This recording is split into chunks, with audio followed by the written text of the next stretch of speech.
Ukraine's drones took out Russia's S-400 defense system worth $500 million. Then, this happened. September 14, 2025, 2:40 a.m., deep inside Russian territory 300 kilometers from the Ukrainian border. In the darkness, a $500 million S-400 air defense system sits operational, scanning the skies. Its radar screens glow softly in the night. The crew inside feels safe. After all, this is one of the most advanced air defense systems in the world. But in exactly 14 minutes, everything will change. A swarm of Ukrainian drones is closing in. The question is, can the world's best air defense system defend itself? Let's talk about why this matters. The S-400 isn't just another weapon. Russia calls it the Triumf, their pride and joy. Each system costs around $500 million. It can track 300 targets at once and shoot down anything within 400 kilometers. Planes, missiles, drones, nothing should get through. Russia has positioned these systems all across occupied territories and inside Russia itself. They're supposed to create an invisible shield, a fortress in the sky. For Ukraine, these S-400 systems are a nightmare. They stop Ukrainian jets from flying. They shoot down missiles. They make it almost impossible to strike deep into Russian territory. Every time Ukraine tries to hit a military target, the S-400 is there, watching, waiting. It's like trying to break into a house when the security system can see you coming from miles away. But here's what makes this interesting. Ukraine doesn't have fancy fighter jets or expensive missiles. Their air force is small. Their long-range weapons are limited. The West has given them support, but not enough to match Russia's arsenal. So Ukraine had to get creative, really creative. They started building their own drones. Simple, cheap, effective.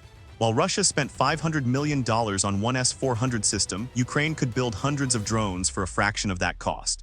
The mathematics were brutal but simple. Russia had the expensive hardware. Ukraine had the numbers and the desperation, and desperate people come up with dangerous ideas. For months, Ukrainian engineers worked in secret facilities.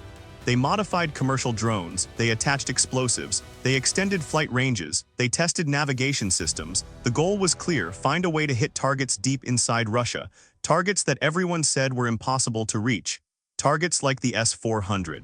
Intelligence played a massive role here.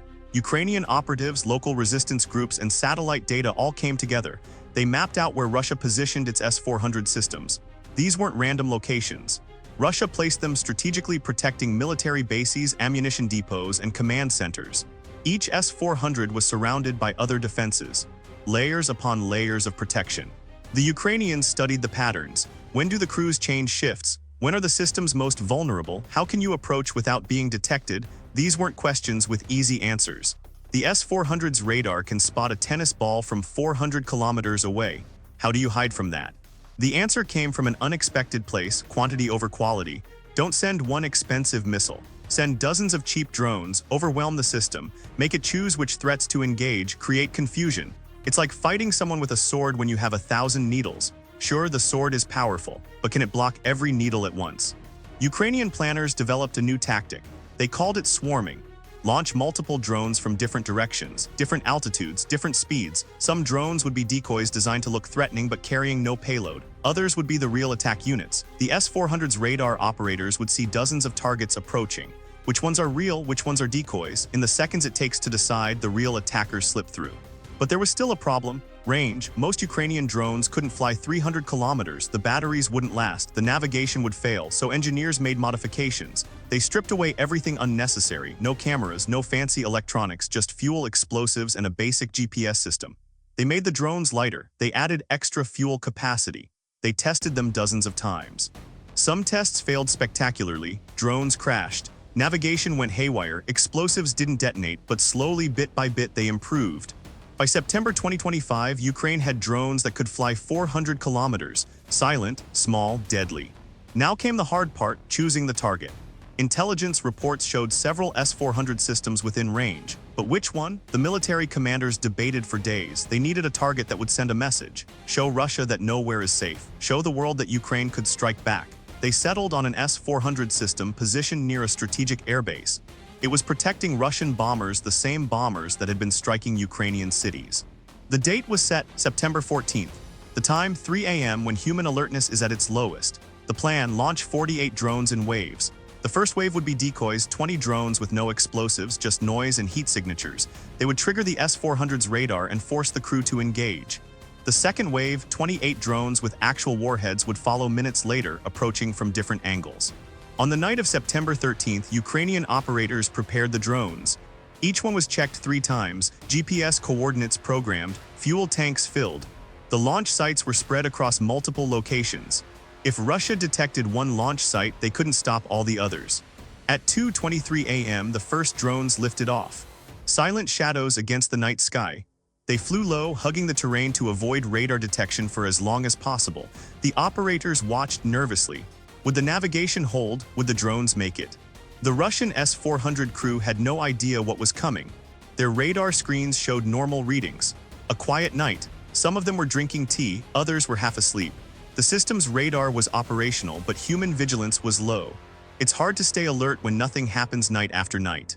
At 2:40 a.m., the Russian radar operator saw something. Blips on the screen, multiple contacts coming from the west. He straightened up, rubbed his eyes, the blips were still there. He alerted his commander.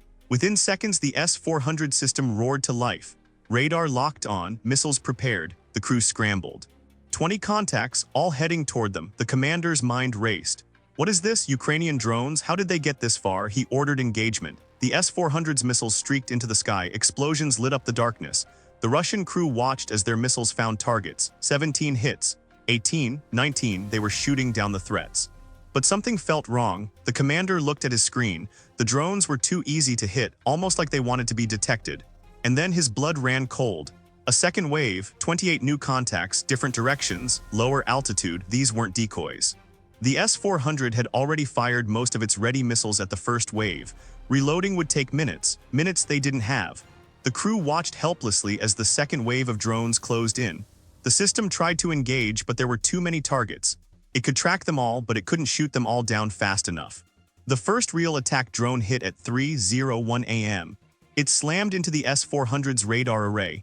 The explosion wasn't massive, just 40 kilograms of explosives, but it struck precisely where it hurt most. The radar screen went dark.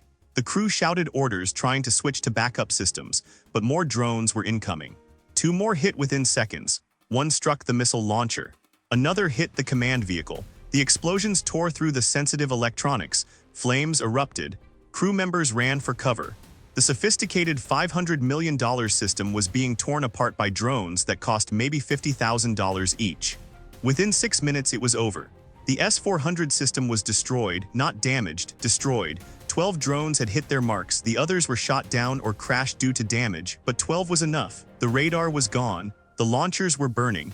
The command systems were offline. The aftermath was immediate and brutal. Russian commanders tried to spin the story. They claimed they shot down all the drones, but satellite images didn't lie. The S-400 position was a smoking crater. Ukrainian intelligence released drone footage. The world saw what happened. Russia's invincible air defense had been taken out by improvised drones. But here's where it gets really interesting. This wasn't just about destroying one system. It was about changing the game. For months, Russia had felt safe. Their S-400 systems created zones where Ukraine couldn't operate. Those zones just got smaller, much smaller. Within days, Russia began moving its S-400 systems. They pulled them back deeper into Russian territory. This created gaps that Ukrainian drones and missiles could exploit. Suddenly, targets that were protected became vulnerable. Russian air bases had to operate under new rules. Ammunition depots had to be moved. The psychological impact was massive. The Russian military had to face an uncomfortable truth. Expensive, sophisticated systems can be defeated by cheap, creative tactics. It's not about matching your enemy's technology, it's about finding their weaknesses. The S-400 could shoot down almost anything, but it couldn't shoot down everything at once. That was the weakness. Ukraine didn't stop there. Over the following weeks, they refined their tactics. More S-400 systems were hit. Each attack taught them something new: how to approach better, which angles work best, how to coordinate the swarms more effectively. By October, Russia had lost 4 S-400 systems to similar attacks. That's $2 billion worth of equipment destroyed by drones costing less than $10 million combined. The military analysts couldn't believe it. This wasn't supposed to be possible. Air defense systems are designed to stop aerial attacks. That's literally their job, but Ukraine had found a way. They proved that determination and creativity can overcome raw technological superiority. For Russia, the losses were more than financial. Each destroyed S-400 meant less protection for their forces. It meant Ukrainian drones could reach deeper. It meant Russian pilots had to be more careful. The balance of power was shifting, even if just slightly. The global military community took notice. Countries started reevaluating their air defense strategies. If the S-400 could be beaten, what about other systems? What about their own defenses? The lessons from Ukraine spread quickly. Drone swarm tactics became a hot topic. Military academies added new courses. Defense contractors started developing counter-swarm technologies. But the biggest impact was psychological. Ukraine proved they could strike back. They showed Russia that no target is truly safe. They demonstrated that even a smaller, outgunned military can find ways to hurt a larger opponent. It's not about the size of your army, it's about how you use it. The destroyed S-400 near that airbase became a symbol of Ukrainian resilience, a symbol of Russian vulnerability, a symbol that this war wasn't going the way Russia expected. Every smoking crater where an S-400 once stood was a reminder: underestimate Ukraine at your peril. Today, those tactics continue to evolve. Ukraine keeps innovating, Russia keeps adapting. It's a constant chess match. But that September night changed something fundamental. It showed the world that modern warfare isn't just about who has the best weapons. It's about who can think differently, who can adapt faster, who can turn weakness into strength. So what does this mean for the future? It means air defense systems need to evolve. It means militaries need to prepare for swarm attacks. It means the age of cheap, mass-produced drones is here. What Ukraine started with modified commercial drones, others will perfect with purpose-built systems. The S-400 was the canary in the coal mine, a warning that the rules of warfare are changing. The lesson is clear: in war, creativity beats complexity. Numbers can defeat technology. The determined can overcome the powerful. That September night, 300 kilometers inside Russian territory, Ukraine proved all of this. One destroyed S-400 system, one massive message. What would you have done differently? If you were planning this attack, what tactics would you use? Share your thoughts in the comments below. And if you want more incredible military stories like this, hit that like button, subscribe to the channel, and turn on notifications. The next story might be even more unbelievable. Thanks for watching.